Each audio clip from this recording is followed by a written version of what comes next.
हंसते खेलते इंसान की दुनिया में एक दिन वे बिना चेतावनी के आए। एक सामान्य दिन, और वह हमारी सबसे बड़ी रात बन गई।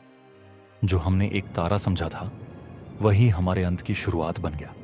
हमारी रक्षा कुछ ही क्षणों में ढह गई। उनकी तकनीक, जो हम कल्पना भी नहीं कर सकते थे, हमसे कहीं अधिक शक्तिशाली थी। ऊर्जा की बीम जो स्टील को चीर देती थी, जहाज जो गुरुत्वाकर्षण को नकारते थे, और हर हमले के बाद छाई चुप्पी, वह चुप्पी जो हमारे दिलों में गूंज उठी। परंतु मानवता कभी हार नहीं मानती। हम राख से उठ खड़े हुए, हमारे लड़ाकू विमान आकाश में दौड़े, हमारे सैनिक जमीन पर खड़े थे। हर विस्फोट के साथ आकाश एक दूसरे सूरज की तरह जल उठा।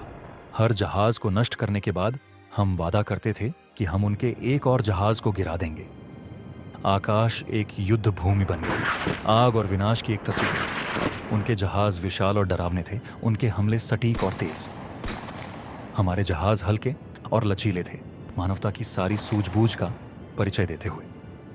यह एक अस्तित्व की लड़ाई थी, जहां हर विस्फोट एक खोया हुआ जीवन, एक समाप्त होती कहानी थी। विनाश के मुंह में खड़ा होकर हमने एक आखिरी मौका लिया। हमारे सबसे बड़े दिमाग, हमारे सबसे साहसी पायलट मानवता की उम्मीद लेकर संकट के बीच में पहुंचे। उन्हें पता था कि वे शायद कभी लौटकर नहीं आएंगे, लेकिन अगर वे नहीं लौटे तो हम में से कोई भी नहीं बचता। और एक चमत्कारी, चमकदार क्षण में हम जीत गए। उनका विशाल जहाज गिर गया और उनके द्वारा हमारी धरती पर डाले गए कब्जे का अंत हुआ। लेकिन जीत का एक भारी कीमत था। नायक जिन्होंने कभी उस शांति को नहीं देखा जिसकी उन्होंने लड़ी थी, और वो जिंदगियां जो युद्ध के शोलों में खो गई।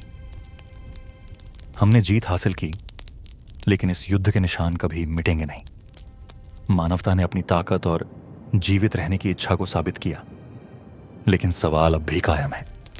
अगले युद्ध तक हम कितनी देर आराम से रह सकते हैं? तब तक हम फिर से बनाएंगे, और हम याद रखें